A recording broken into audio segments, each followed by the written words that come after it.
हम ममता झा समस्त मिथिलावासी लागे छी छठक गीत गाबऽ जा रहल छी। जय मिथिला, जय मैथिली, जय माँ जानकी। पहिले पहिला करबै छठका पाबनि सुनो हे छठी मैया।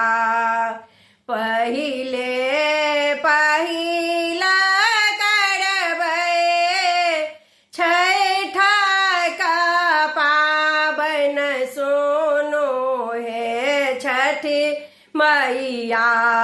दिया हमरो आसरा पुराय सुनियो हे राना मैया। दिया हमरो आसरा पुराय सुनो हे छठी मैया। अपने गहुमा धोयब अपने सुखायब सुनो हे छठी मैया। अपने गहुमा धोयब अपने सुखायब सुनो हे छठी मैया। नहाय खाए करबै खरना हम सुनो हे छठी मैया। नहाय खाए खरना करबै हम सुनो हे छठी मैया। दियो हमरो आसरा पुराय सुनो हे छठी मैया। ठकुआ बनेबै हम भूसबा बनेबै सुनो हे छठी मैया। ठकुआ बनेबै हम भूसबा बनेबै सुनो हे छठी मैया। अर्घ ला हम जाए घाट सुनो हे छठी मैया। अर्घ लाए हम जाए घाट सुनो हे छठी मैया।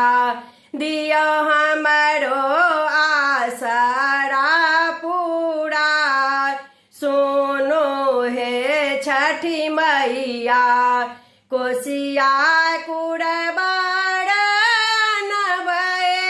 अनबै कुसियार सुनो हे छठी मैया। कोसिया कुड़बार अनबै कुसियार सुनो हे छठी मैया। गौर भैर केरा हम चढ़ब सुनो हे छठी मैया। गौर भैर केरा हम चढ़ब सुनो हे छठी मैया। दियो हमरो आसरा पुराय सुनो हे छठी मैया।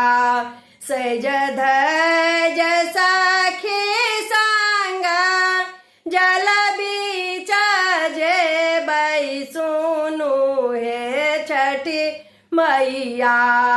सज धज सखी संग जल बीच जेबै सुनो हे छठी मैया। भूल चूका गलती क्षमा करब मोर सुनो हे छठी मैया। भूल चूका गलती क्षमा करब मोर सुनो हे छठी मैया। दिया हमरो आसरा पुराय सुनो हे छठी मैया। मैया दियो हमरो आसरा पूरा।